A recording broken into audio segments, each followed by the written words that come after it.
Welcome to the Royal Society of Chemistry, which is hosting a panel discussion about the effects of Plan S on researchers' work and careers. I'm Sue Nelson, and I'll be moderating this discussion around Plan S, which is the commitment from a coalition of researchers to accelerate the transition of publicly funded research to full open access. Now, in recent interviews and surveys, the Royal Society of Chemistry has found that researchers' views were polarised and strongly felt. Sounds familiar. Responses range from excited support to damning dismissal. So I think this is going to be quite an interesting discussion ahead. So let's first of all introduce you to those researchers. They are on my left. They are Karen Strubantz, who's an open access policy expert who works here at the Royal Society of Chemistry. Oishik Banerjee, who's a postdoctoral researcher at Birkbeck, University of London.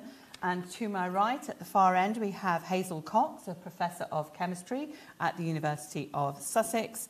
And last but not least, Matthias Bjornmalm, who's a research fellow at Imperial College London.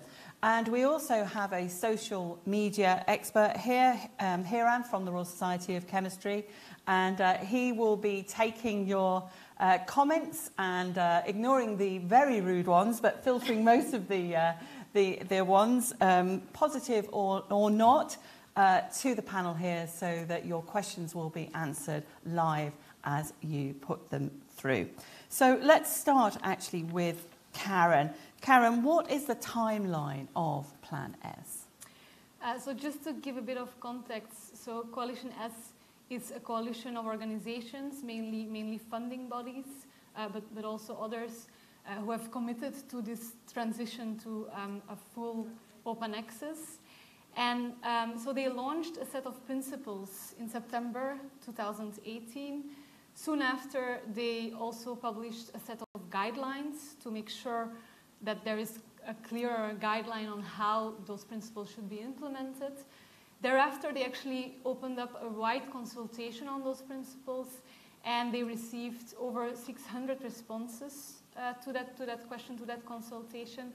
So where we're at the moment is actually Coalition S has reviewed those comments and published actually this morning an update on their principles and guidelines. So that's where we are with Plan S at the moment. So we're incredibly topical and timely at the moment. So let's get what some of those changes are, because you've had a chance to read through them, Matthias. What are the key changes?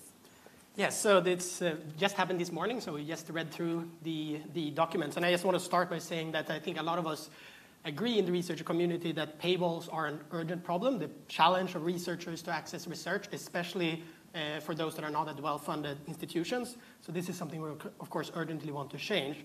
Some of the changes we saw this morning is some more technical ones. We see a one-year extension on when Plan S is going to start, so the new date is 2021.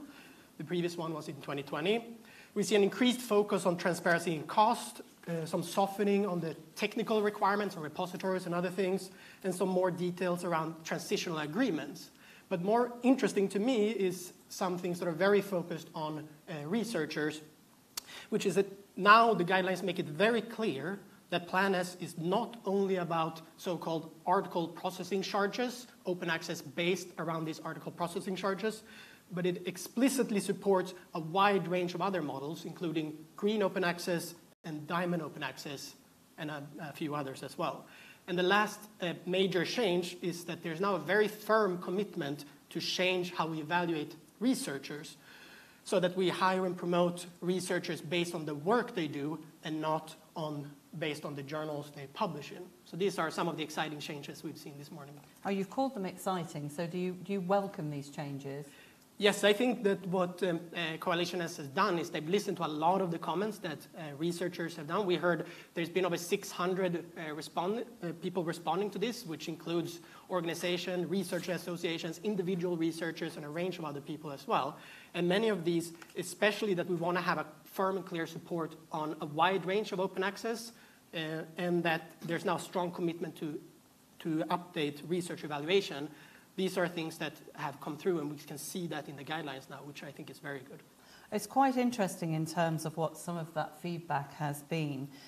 Here we've got some of the quotes who are for Plan S saying it will be entirely positive because it will facilitate a wider readership, which will be of researchers' work. And then I support open access, but Plan S is a totalitarian approach that goes far too quickly and will cause many divisive issues.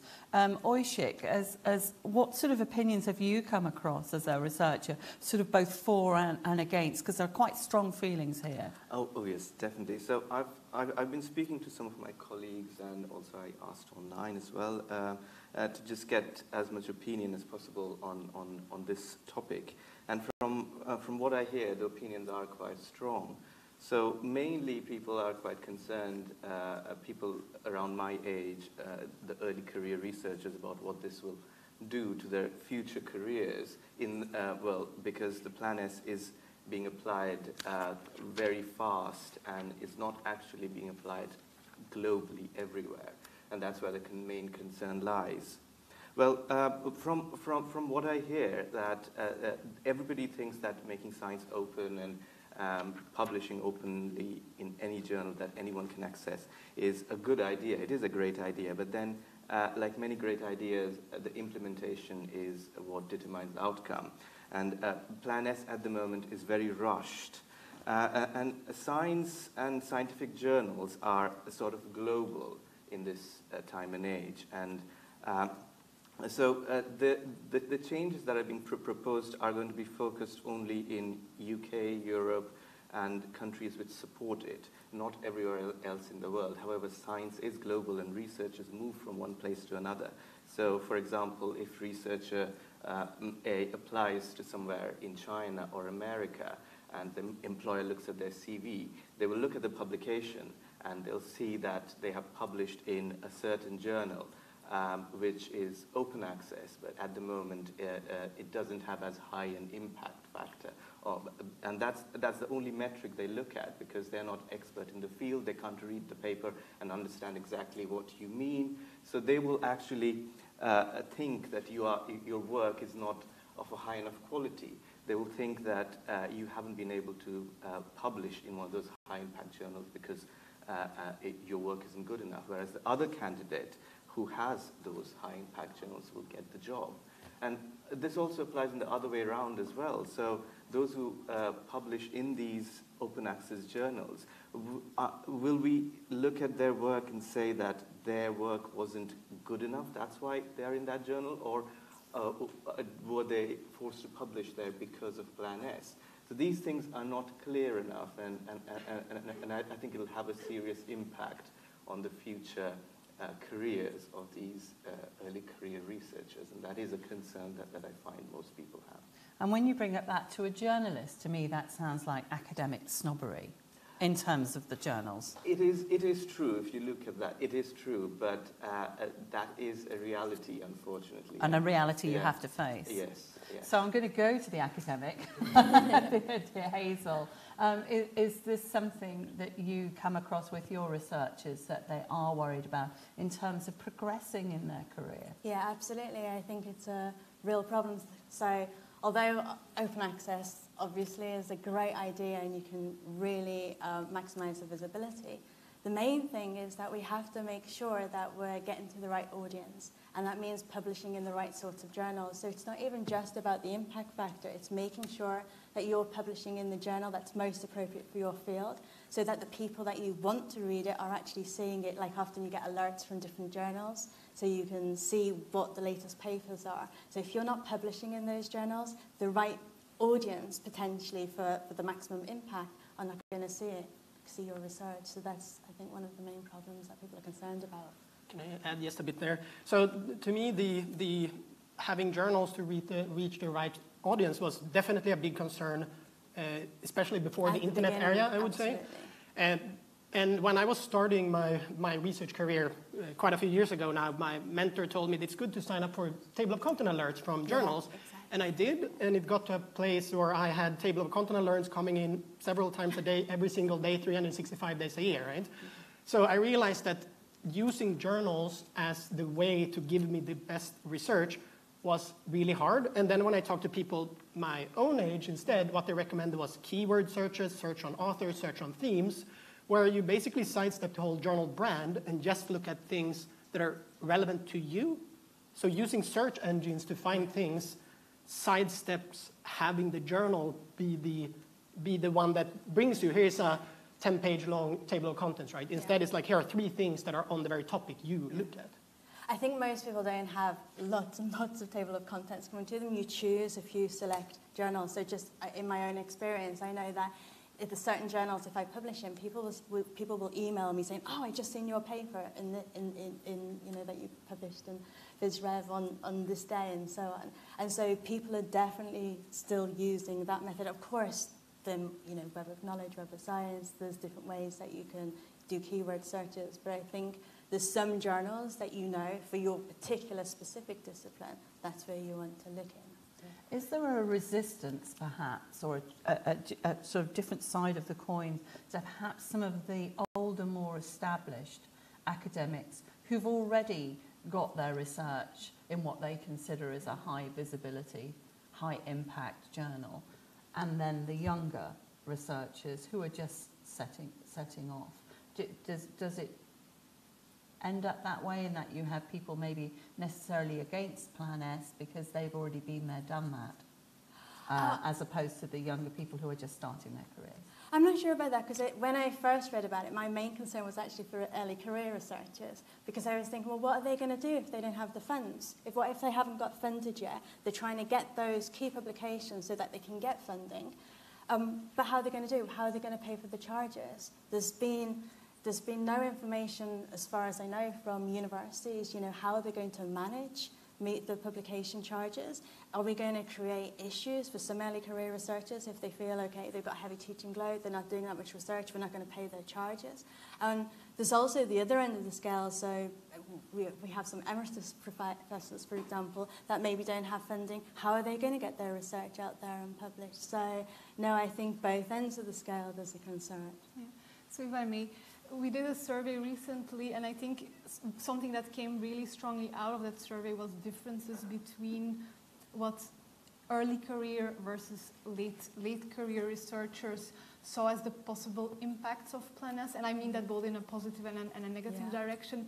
And we saw that actually early career researchers talked more about how it would affect them personally. So they talked about some positive impacts, such as greater accessibility for them to research, greater visibility for them as a researcher, but also at the other hand, the impact of publishing costs on them personally, and also limitations of publication venues. Actually, a lot of what Oshik has been mentioning around potential unintended consequences if this is not a global rollout. Yes. So that's the things they have been really focusing on most, whereas there was a trend where people later in their career would focus more on what does this mean for science overall? What does this mean, for example, for people in lower income countries? So there was a bit of a kind of different focus for both groups, which is of course understandable if you think about their perspective. But I think that's a good way of just kind of looking at it as well, that there is a difference, of course, for these two groups to look at. But from that Royal Society of Chemistry survey, only 21%, so that's 1 in 5, said they saw Plan S would increase the visibility of respondents' own work. And I'm quite surprised by that figure, as it being so low. So just to frame that a bit, we did not ask that question in particular. The question we asked was an open question, asking what do you think will be the positive and or negative impacts on Plan S on your work and career. So actually 21% is quite a high number of people who in that open question mentioned that specifically. Unprompted, so they said exactly, that. Unprompted, they mentioned that. So we have to be careful with the interpretation of those results. It was an open question, so people could kind of give to us in a very open way, what do you think are things that are important, are concerns, or are positive impacts? And if we analyze based on the kind of themes that come out of that, 21% of respondents actually say something about Well, I say I don't see that as a particularly high amount, even within context. What do you think? Visibility is a major concern. I mean, it maybe publishing in open access that anyone, a child at school level or anyone can access the paper is a good thing. So it'll have more visibility. But publishing in certain journals at the moment, which are quite high impact and important, they also increase visibility and to the right type of audience as well at the moment. Because, I mean, these journals has historically accumulated a lot of reputation based on a lot of different factors. And they are sort of considered today as a sort of like a universally validated barometer of academic excellence. It's a big word, but that is what they are. And the fact that Plan S is being launched does not change that, not immediately at least. And they have huge following all around the world. And I know, for example, I don't know if it's I don't think it's hearsay, but I think in China particularly, lots of researchers are sort of encouraged. Sometimes I've even heard financially gifted if they get to publish in CNS, which is the 3-cell Nature and Science journal. So everyone's talking about CNS. And that model that has been pervaded all over the world is not likely to change immediately. And that is the major concern, is what is going to happen in that time when a researcher is being asked to publish open access immediately, but then some parts of the world, people are still looking up to these old subscription-based journals and saying, oh, you have to get there if you are good at it. Can I add a little bit here? So there are a lot of things that we've raised now in the last few minutes, and one thing I just fundamentally disagree with is the assumption that is sometimes being made that open access would mean lower quality than subscription access. And when it comes to certain regions of the world using high impact factor and giving money for people paying there, I think that's completely wrong and something we should definitely not encourage. I also, to people who actually do research in reproducibility, repeatability, and similar topics, were some papers quite recently establishing this inverse relationship between impact factor and how reliable a paper was based on retraction. So it's called retraction index, just another one of these numbers, that the higher impact factor, the more likely your paper will be retracted eventually, right? So this assumption we all have that higher impact factor means this research must be better than other type of journals, it's not supported by the evidence. I also just like to add that to look at models when it comes to fees and problems, I think we can just look behind us. We have the flagship journal of the Royal Society of Chemistry is Chemical Science, right? An open access, very prestigious, very good journal, and some of the best research in my field is published in this journal. And what's really exciting about Chemical Science is that it's a open access journal that does not charge any fees to authors and no fees to readers.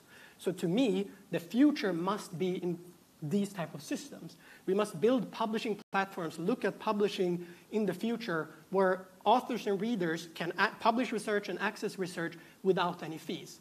Costs should be handled in some other way. There should never be a case, and this I'm very happy with this morning's guidelines, that they very clearly state that ability to pay should never restrict you from publishing, right? And this is a big challenge with APC-driven publishing. So models that work around chemical science and similar journals, there are tons of them out there. It's just Chemical Science, of course, is based in the Royal Society of Chemistry.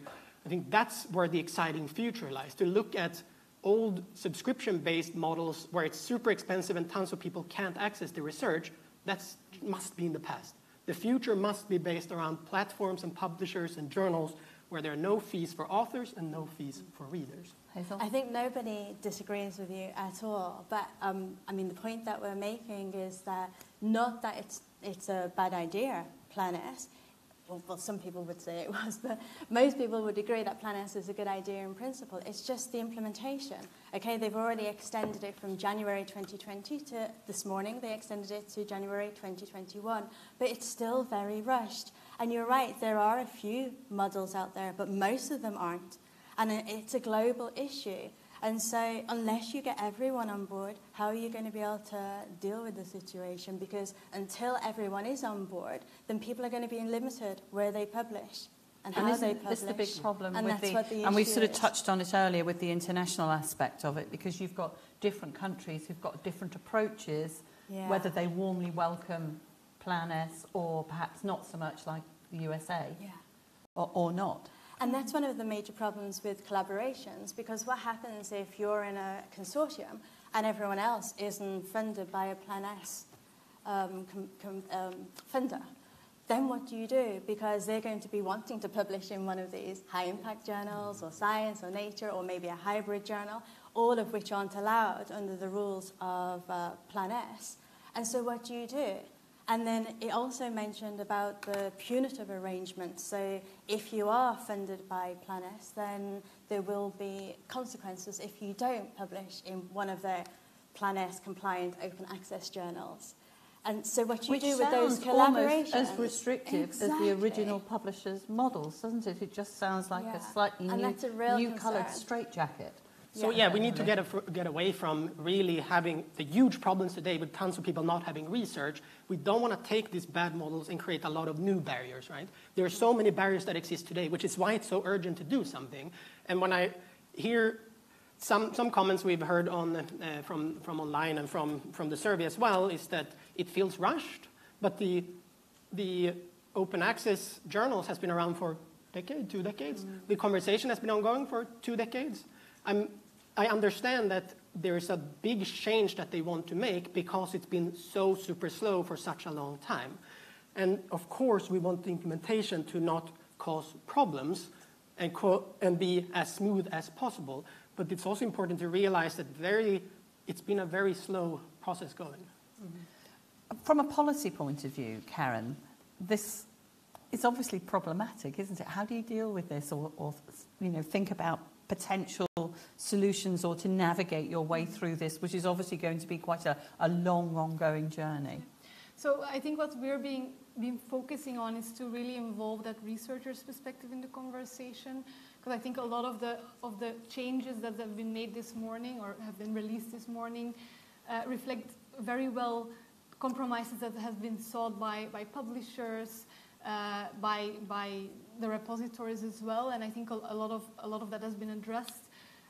In terms of the concerns that researchers have and some of what's been voiced here, I think there are positive steps. I think Coalition S is clearly recognizing a lot of those concerns. They're maybe not yet at a stage where they're addressing them, but I think extending the timeline is definitely something that will help. Also, the change that Matthias mentioned on the research assessment, I think that's welcome, because I think a lot of the problems, the concerns mentioned also by Oshik are around that global transition, but also if it's not a global transition, what are the unintended consequences that will mainly affect early career researchers? So they are recognizing that these problems exist, but what they're not doing is giving clear direction yet. I think at the moment what they're saying is we recognize these concerns and we are open to discuss these more with stakeholders. So I think from a policy perspective, I think more debate is needed and more time still to listen to researchers. So that timeline is good to kind of bring the researcher's perspective in, because I think that's still something that really is necessary to mitigate some of the unintended consequences that we've been discussing. It was interesting to see again on the Royal Society of Chemistry's survey that 42% of early career researchers saw Plan S as positive, only 16% as negative. Oishik, you discussed like some of your colleagues' opinions, sort of out of London, out of the University of London and Birkbeck. Do you see, on the whole, as opinions sort of mirroring those figures, that early career researchers, this is not perfect at the moment, but they see it more as a sort of positive wave forward? Yeah, so I think the reason why you have such splits there is because most early career researchers understand that this is the way that things should be, and science should not be controlled by by these profit-making, subscription-based journals who at the moment control science a bit too much. Science should be in the hands of researchers. They should be the ones who would decide how science should go forward, and also the people as well, because these are publicly funded research. So nobody is disagreeing with that, and most early career researchers understand that. They look at the big picture and do understand, but again, the same thing comes back, but in addition to this global picture, they also think about their careers and how it will impact them. And at the moment, there isn't that much of a positive light on that aspect of their future, how that's going to get affected in the short term. And like Matthias said earlier, that these open access journals are also of a very good quality. And when we see that Plan S is implemented, and when this whole thing comes into force, these open access journals will end up becoming a good quality as well. Lots of good quality papers will start going into them, and their quality will rise as well.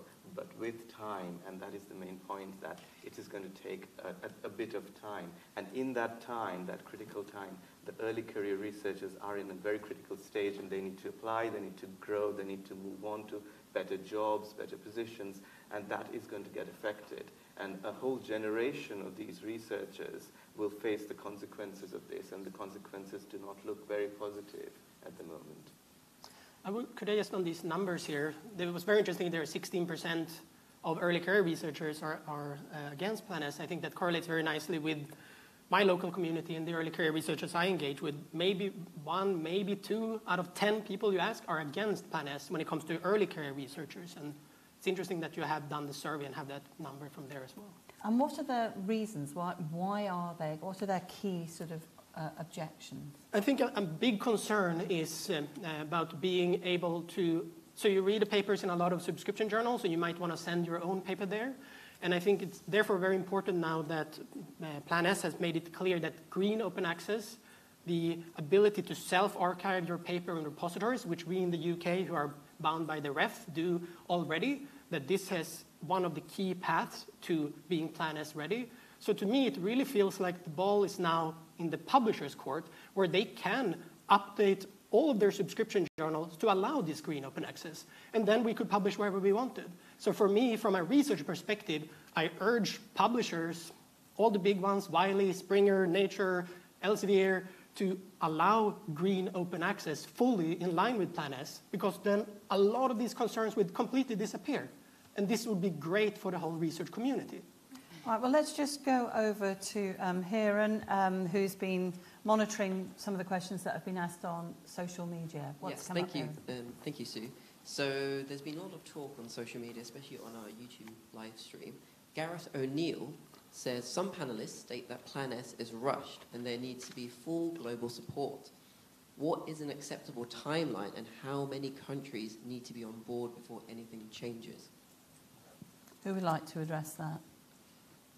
Okay. Yeah, it does feel rushed, and that is a concern.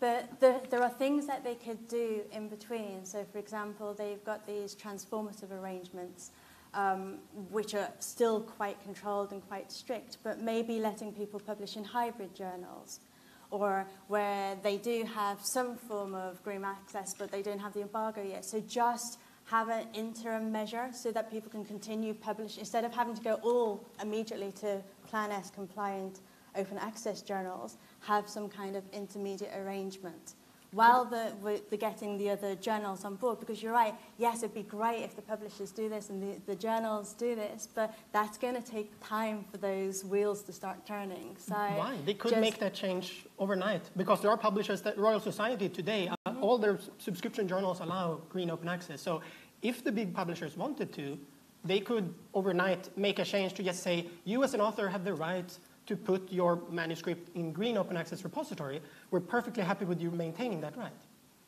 But if they don't want to, that's the whole point. Otherwise, they would be doing that already, wouldn't they? Exactly. So us as researchers could ask... So like APS or ACS.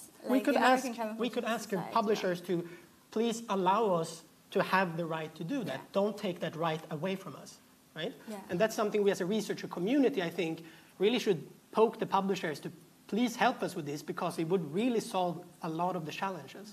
But what's in it for the publishers? The publishers are in this for money, Absolutely. not science. You know, that's their motivation. And they make a truckload of money out of it. I was quite shocked years ago when I first found out the sort of rates and subscriptions that they would charge. You know, you can't ask them when someone's motivated by financial gain to do something out of the goodness of their own heart to help you and your career. It's a very fair question, and some publishers, as you say, there was an excellent article in The Guardian, I think last year or the year before, about the staggering profits of publishers. And if there is a collision between increasing and maximizing profit and what's good for research and researchers, I think we should not be pushing to help the people making tons of profit, right? We should push towards helping the researchers, getting the research out into society, and having tons of people engaging with our research, right? So to me, to yield or whatever you call it, say, okay, let them make tons of money. Instead, we should be working towards how can we make it as open as possible using green open access, for example, or other models moving forward. And if they're driven solely by profit, then my question is a bit, what are they doing here, right?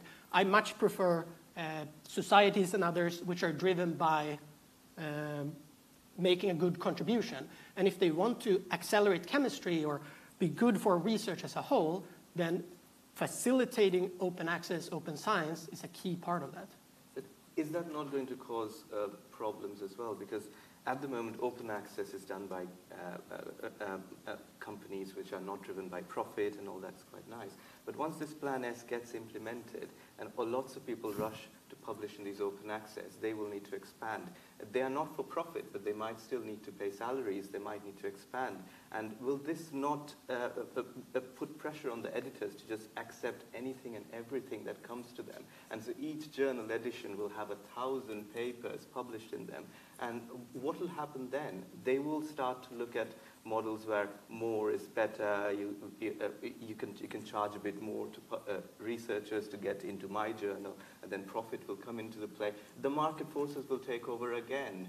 So it has to be thought through really carefully. Number of papers that are being published in these open access journals must not be the main source of their money. Otherwise, they will publish as much as you send them.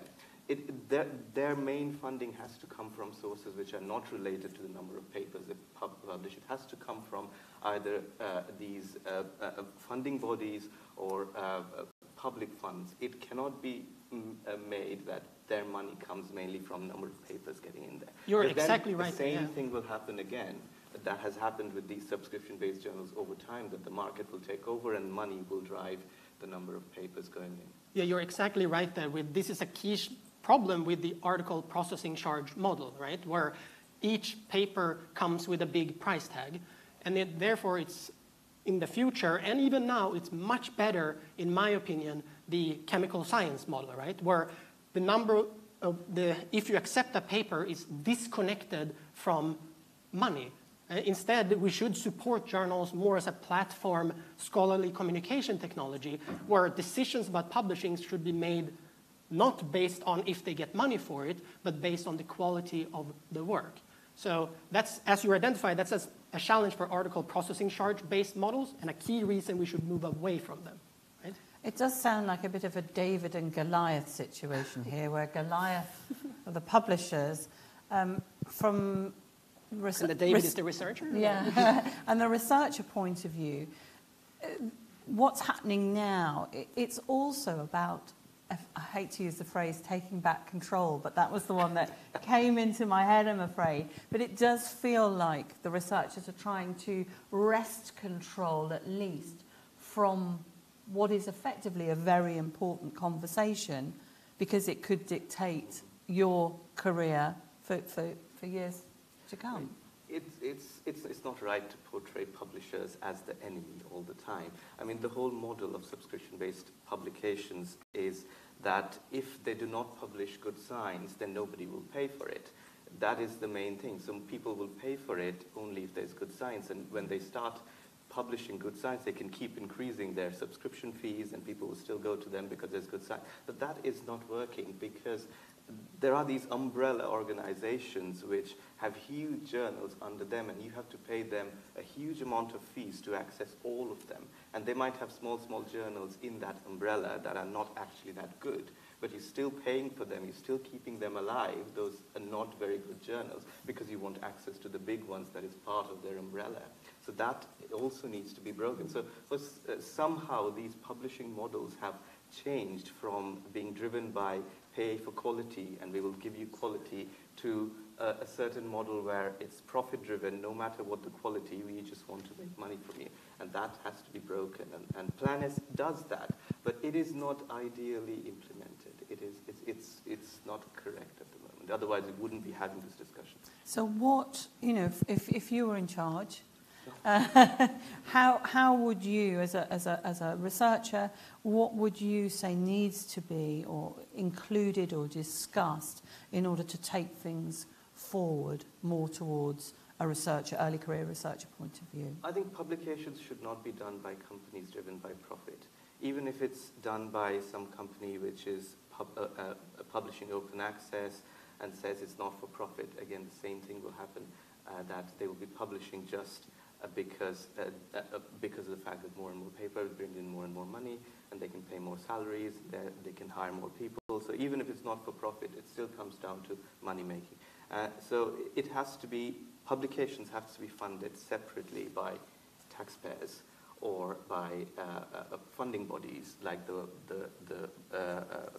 research councils or Wellcome Trust or one of those, where they have to have their own journals, which are not funded by anything that the research is paying to get published or by any of those other means.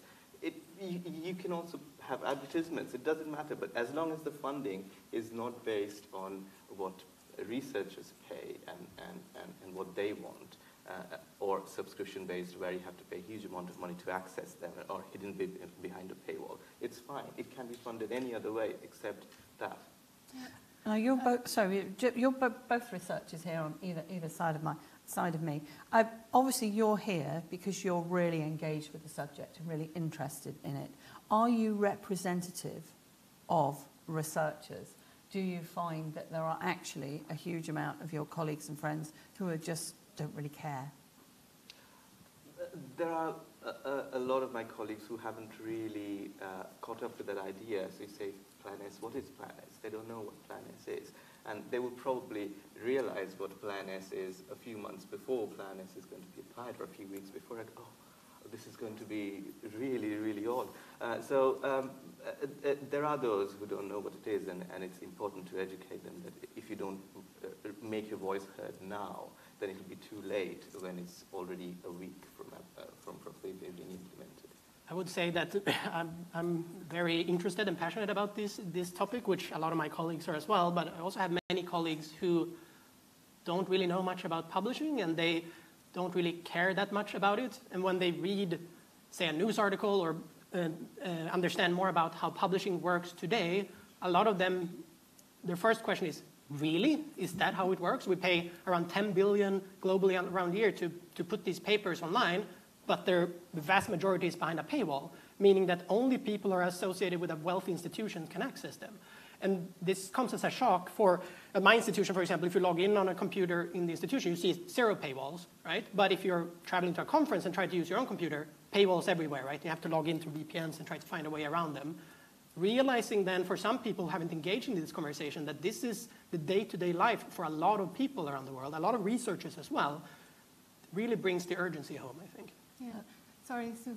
I just wanted to pitch in because we also did some interviews quite early on with customers and editorial board members. And actually, what we realized from those interviews was indeed that a lot of people were not aware of Plan S and of the changes. So I think one of the roles we are trying to take up as the Royal Society of Chemistry is certainly one of giving information, but also making sure we give people a voice to express their concerns and to communicate those concerns to the people who are looking at their policies. For example, UKRI here in the UK is also going to review their own open access policy in the next few months. So for us, it's important to really hear what researchers have to say. That's why we're here today, and we want to really continue the discussion to bring the voice of the researchers into that debate and to make sure that we can represent that researcher voice in our communication with policymakers on these issues.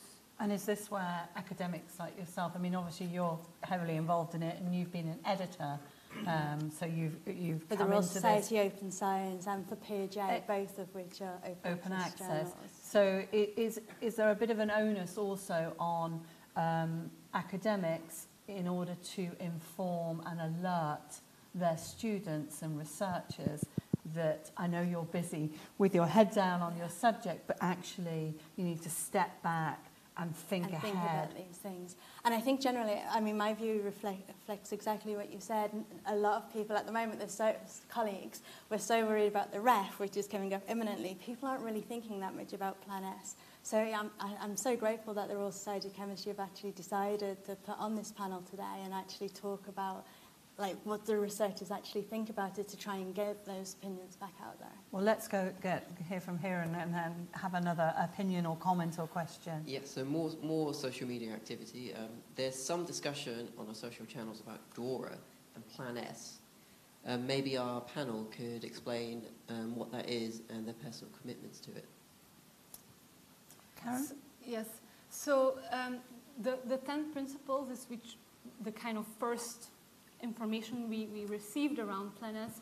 And so there's been one major change to those principles, and that is a clear commitment from Coalition S, so all the members who are part of Coalition S, to sign the Declaration for Research Assessment and to implement what that declaration stands for. I'll come back on that in a second. And there's a deadline now for that, which wasn't there before, by 1st of January 2021. So that's really a big change. And so the declaration talks about research assessment and making sure that assessments focus on the quality of the work and not on the journal where it's published or the journal impact factor where it's published. That's really what it's about. And that clear commitment is really also reflected, I think, that they're taking on board really the concerns of early career researchers. So definitely Coalition S is listening. So that's what that comment is referring to.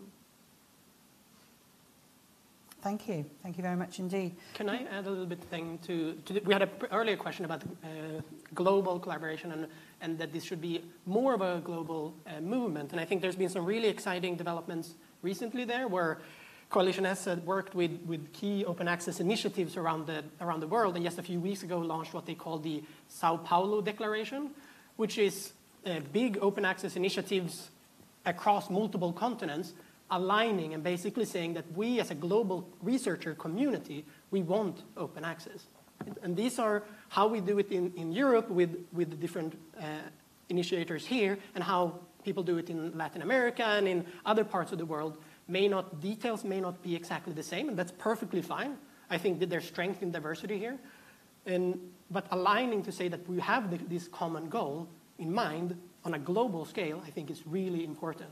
And having big publishing powerhouses like China and India formally expressing that they are supportive, not yet formally joining, but formally expressing that they're supporting, means that I think more than half of all the papers in the world by people supporting, not formally joining, are supportive of Plan S, right? So there's a huge momentum behind it, thanks to this, I would say. Absolutely. Well, thank you all very much for taking part in this. And I think this is sort of a call for action, really, isn't it? In terms of that action being, it must be discussed, it can't go quiet, and researchers have got to engage in this because it will have a huge effect on their future. So my thanks going around the table to Karen Strubantz, who's from the Royal Society of Chemistry, Oishik Banerjee from Birkbeck, University of London, Matthias Bjornmal from Imperial College London, and Hazel Cox from the University of Sussex. My name's Sue Nelson. Thank you very much for joining us. I'm sure this will be the first of many discussions, particularly as we've now got an extra year to to think of more things that are going on. But thank you very much indeed for joining us both live on YouTube and also on social media. Thank you.